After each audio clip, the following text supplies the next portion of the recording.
Hey, I want to thank everybody for tuning in to a special edition of SC Sports World. We're talking about entrepreneurship, one of the most important things that we can talk about. I'm Luther Dupree, joined as always by my partner, Mike Vick, and we have a special guest in the house, Chanel Vick. Thanks for coming on. Thank you for having me. All right, just to give the viewing audience a little information, we talk entrepreneurship a lot of times, Mike. No question. And it's so important. I think a lot of the problems in the community in general would be solved if more people got involved and more people supported entrepreneurship. I know you have some strong viewpoints on that, Mike. No question. You know, I'm an advocate for us turning our ways from being nothing but consumers to the business of entrepreneurs. That's why I'm very excited about the path that my daughter has taken and being one of the young entrepreneurs. I'm glad that she paid heed and seen the need for us to be able to build a strong economic base within our community. And I think it's something we need to talk to our youth more about. I mean, you know, everybody's going to sports, but there's so many things outside of that we can do. Businesses, clothing. We met a couple people that, you know, had the youth, you know, selling drinks, selling fruit drinks and whatnot. So we got to do more of that. I know back in the day, a lot of us had, you know, paper routes and different things. While it wasn't our own business, we were still in charge of getting the papers to other people. And nowadays, it seems like a lot of adults are even doing that. You don't see too many paper boys around anymore. But, you know, just different things that we can do, Mike. Yeah, what I advocate is try to find out something that you would do for free. And if you can, when you're passionate about it, if you can go into that realm and make money from it, it's like you're not actually working, you're just doing and enjoying what you're doing. Because we all have gifts. If we were to use the gifts that we have to find a way to make money, then that's our direction. I mean, we're the last ones hired and the first ones fired. So we have to change that paradigm. Right. Yeah, and that's one of the things we're doing with the Positive Images program is trying to get you to move towards that. Mike, you do a good thing. You know, you have your CDs, your books, the poetry. You know, so I think that's a great example. How did you get involved in entrepreneurship, Mike? Well, I'm blessed to come from a family that has always been in the business aspect. My roots come from Tarboro, North Carolina. And as you know, as you find out about different people in your family, my family actually owned, in Princeville, North Carolina, one of the funeral homes down that way. Then two, back in our area, we come from people who were farmers, you know. Then my mother owned quite a bit of business in Atlantic City. So I've always had that example set for me. But then when I changed my life over, knowing that the gift that God given me and how to do something positive with it, just a natural, I didn't use the gift that I had as far as a writer or poet. But now to be able to do something positive, that's it. I'm trying to make a way for myself on my own ability, not getting a paycheck from someone else. So that's the message that I instill in my kids. And I'm very proud that my daughter is with us today so she can tell you about what she's doing from her passion and love, you know, and I'm really excited about this opportunity you gave her today. All right, Chanel, once again, thanks for coming on. Just tell us about what sparked your interest in trying to become a businesswoman and you know, do your own thing. What was the mission statement? Well, like my dad stated before, my family has definitely been a great impact of, you know, having that drive of being your own boss and being your self-motivator. So I always had that to look up to, and I'm like, one day I'm going to do that. And so with that said, I just had to figure out exactly what I liked. Like my grandmom had real estate, you know, my dad had his own thing going on, my mom had her own thing going on. So I was like, I necessarily don't want to probably do that, so what can I do? So I like fashion, and because of the lack of fashion for my body size, I was like, you know, there's definitely a need for this. And I always had trouble with shopping and had to do the alternative route. I can't really shop with my friends. So I was like, you know, or something was like always too old, and we had to always do another route of how I'm going to look. I always look cute. Don't get me wrong, Dad. But I'm just. I know that's right. But Your monitor's on this TV today too. but I'm just saying, like, you know, it was always a extra step that I had to do. Okay. So I'm like, you know, it has to be a way. So instead of just, you know, being part of the problem, let's help the problem. Okay, came up with a solution. You know? Exactly, just definitely coming up with a solution. So that's what, you know, kind of built a little bit with Timeline in regards to which Timeline is an online boutique for plus size women. It's a luxury brand. And we're a lifestyle brand. That's what I really want to get across, where we're just more than just the fashions. We also do personal styling services for any woman of any size and shape as well. And we do vintage inspired clothing, because I really believe, you know, that vintage has like a sense of class, eloquence, and versatility to it. And, you know, you could definitely, we're creating fashions for today's women. Okay, okay. And you said vintage. Now, what is that exactly? Vintage, well, in general, fashion repeats itself. Okay. So, but you get some iconic pieces that they're just timeless. They're classic. They're Any area. Any area, and you could just wear it to just today in today's world. Okay. So, like sometimes with being vintage, you also associate that with never falling, never failing, never being out of style. Okay. So that's what Timeline is. We're a lifestyle brand. We're never going out of style because we're timeless, and that's what we try to bring forth. And we're bringing, what I really want to also focus on is we bring in with quality. Sometimes this market, you know, being plus size, you're either going to get slacking within the quality or slacking within the style. And Timeline does not compromise either one of those aspects. Okay. And I really take pride in that, because it's really hard to find both. Okay. So it's either one or the other. Exactly. I'm going to go for the quality. Okay. So Timeline brings forth for, you know, very chic, sophisticated clothing, timeless pieces, and vintage inspired looks. Okay. Okay. And I know you had the website. We have some pictures. Can we look at some of that? Because like you said, it's hard to find. Yes. So this collection is named Class in Session. We want to bring the class back into the plus size community. Okay. So we started off small. Right now, we're just focusing on tops at the very moment. More to come as the demand definitely drives forth. And like I said, it's Class in Session. And you can find this information on Fashions with an S by Timeline.com, fashionsbytimeline.com. And we're also on Instagram, Twitter, and Facebook. So social media is big. Yes. Okay. We definitely do push it with social media. And that's at Timeline LLC. Okay. Tell me this now, Fashion Week, I keep hearing that, you know, I don't know about fashion, except when I see, you know, some of the players my sons like, and their fashion is all whacked out right about now. What is this Fashion Week in Pittsburgh about, and what is that for designers? Is that like something big? Is that like the Super Bowl of fashion here, or what? Absolutely. Mayoshi Anderson, she did a wonderful job of trying to... What's her name again? Mayoshi Anderson. Okay. She did a good job of trying to build the bridge of fashion in the Pittsburgh community by bringing retailers like myself, other designers, different people in the market, and trying to have them in one host. So actually Fashion Week is actually going on here in Pittsburgh. Okay. You can find that information in regards to the scheduling at pittsburghfashionweek.com.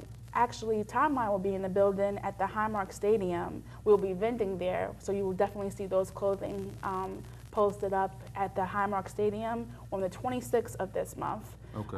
At 5:30 to 9:30. Okay. So now, so all right. So people who want to get into fashion come to this event, and is there a runway, or how does that?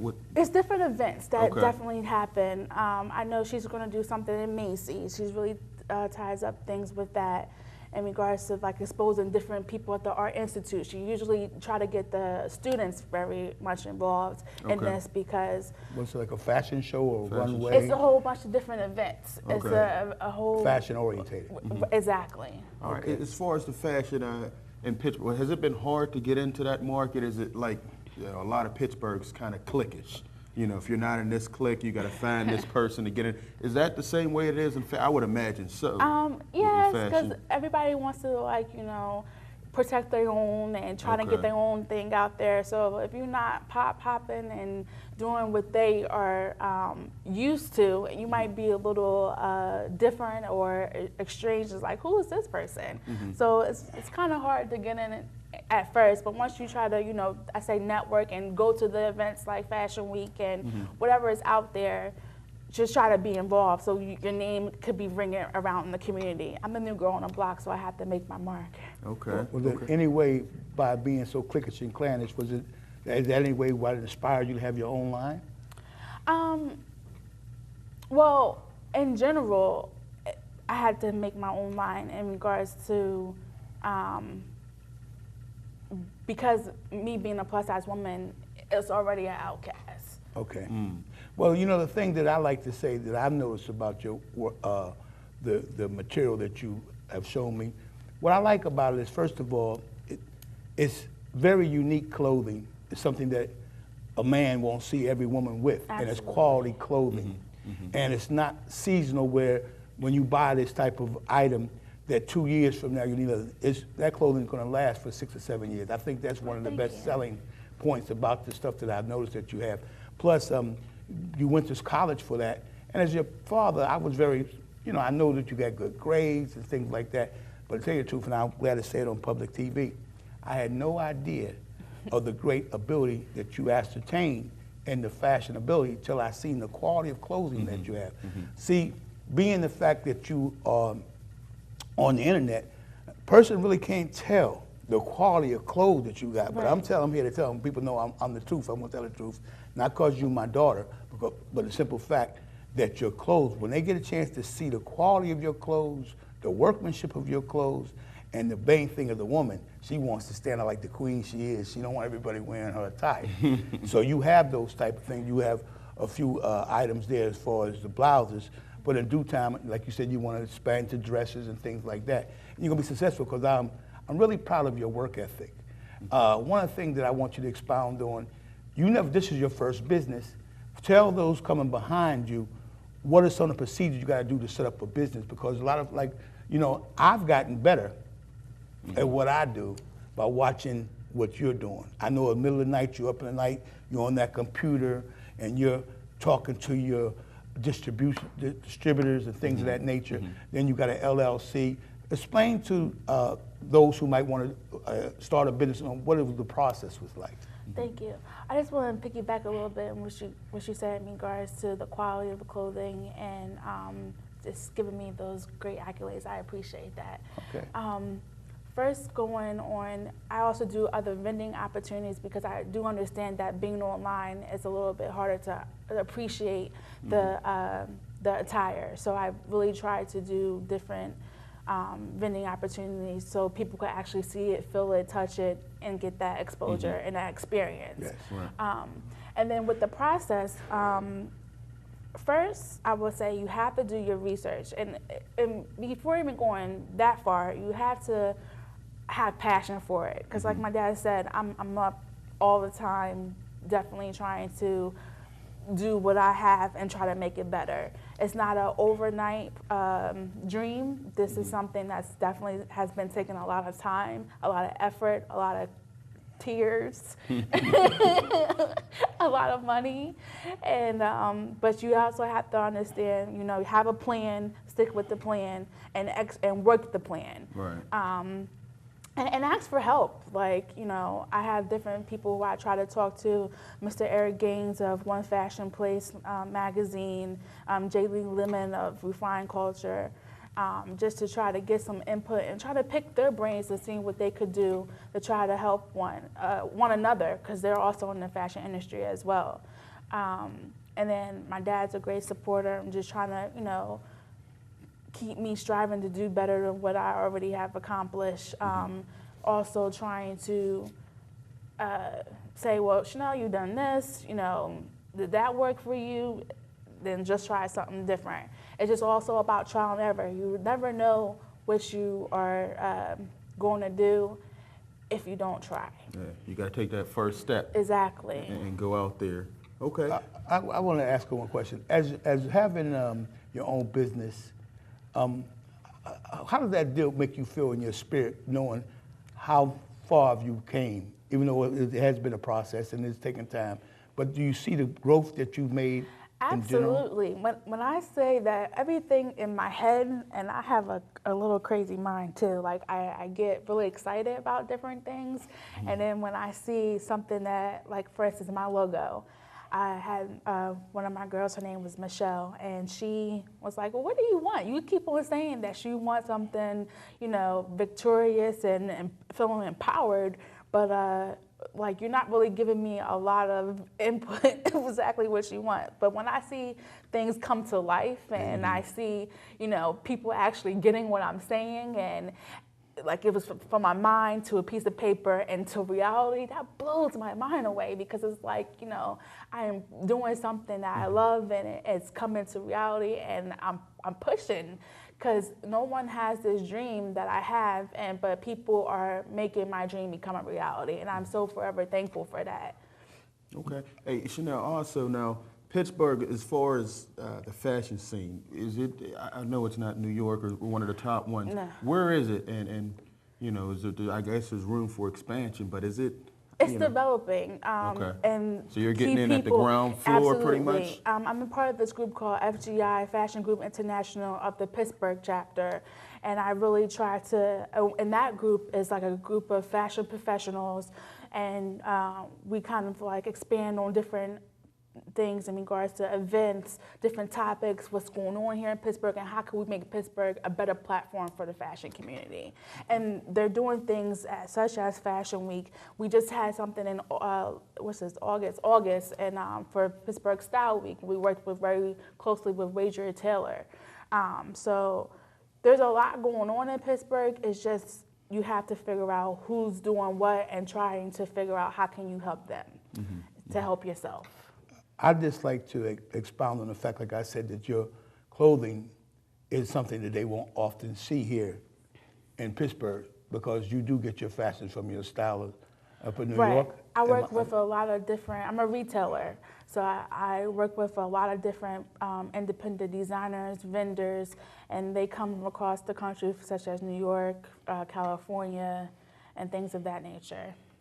Now, how did you develop those contacts? You're talking about New York and all around. How did you develop that, those contacts? I mean, that's pretty big. Starting up in Pittsburgh, you already have contacts in New York, California. That's the ancient Chinese secret. Yeah, okay. No, but I mean, you went to college. Yeah, Okay. I went to school, so I kind of had an understanding of the fashion industry as a business. Okay. So I kind of took the knowledge I already had and tried to apply that in my own everyday life. Okay. So now, fashion by design. Are you the main owner, or are there other people involved with that, or is that just your baby? This is my baby, but I do have a lot of people as my team that help me get to different places. Okay. All right. Now, where do you see you going, like within the next year? What kind of things do you see taking place, and certain events that you want to take part in?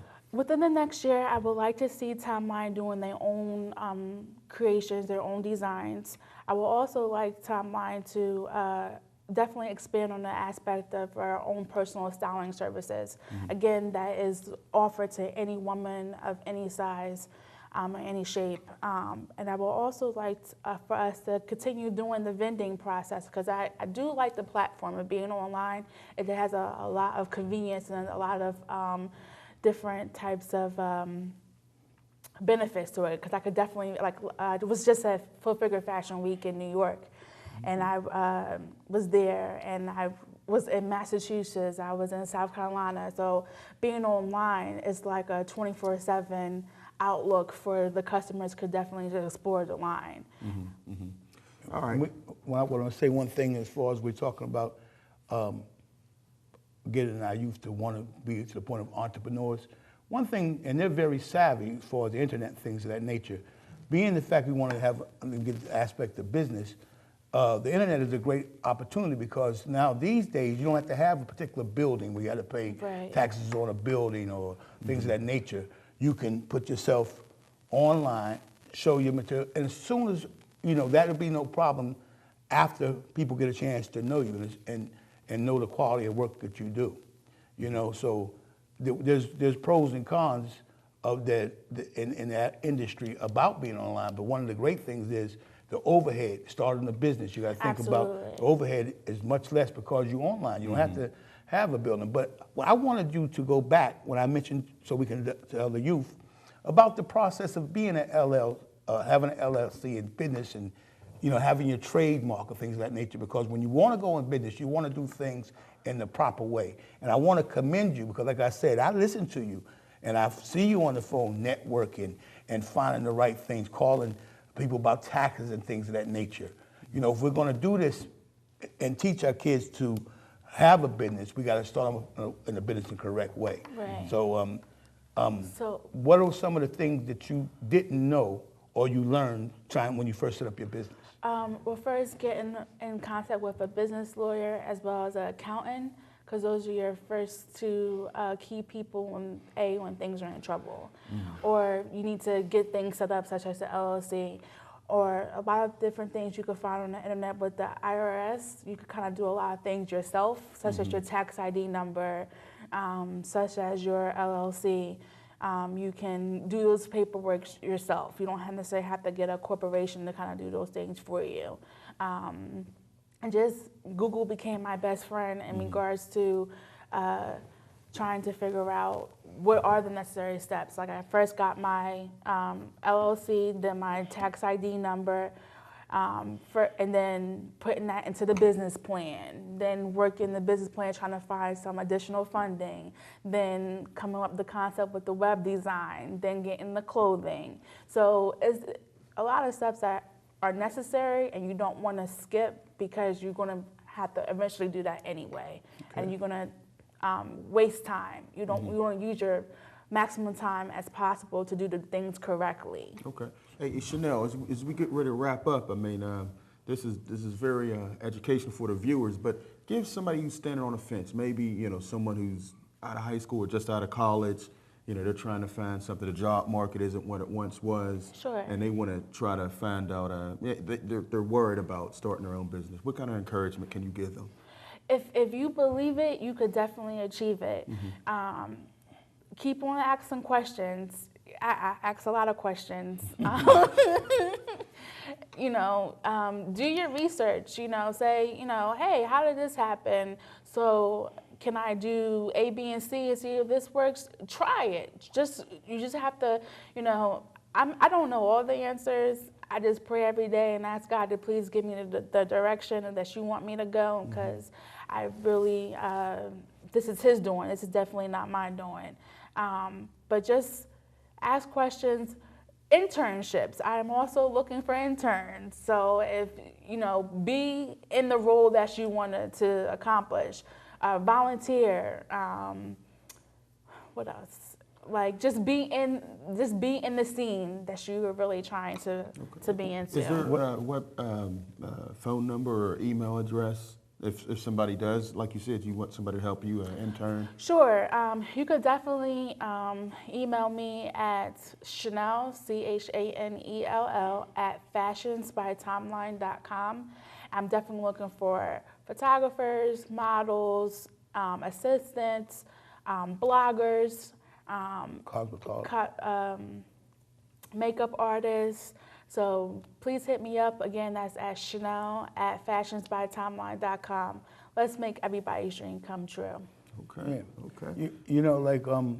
The thing that I notice is that you're persistent.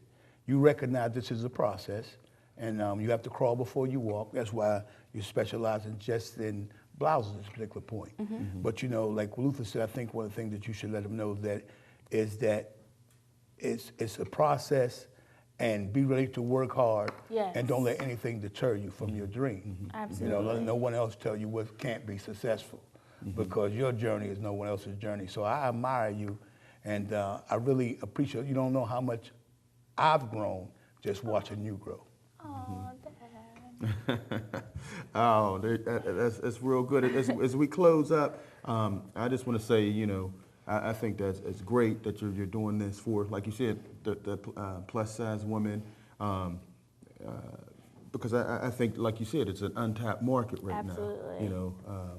And what you're doing is good. and much success. Anything Thank we can you. do here, I know, my partner's going to make sure we're always involved. But I think it's commendable, much success, and hopefully you'll get some interns. And Fashion Week is a success, Yes, so I and support. you'll keep going. You'll be in New York and everything, and we might do the reality show. I want you to know I got selfish reasons, because even though she's dealing with plus size women, I can wait till she's looking for the plus size man. 'Cause I like to try to look fly every now and then, you know what I mean? Oh, But I really appreciate you coming on. Thank you and for sharing having your me. experience and what your dream is, and that you're gonna inspire someone else, because that's what we do. Each one teach one.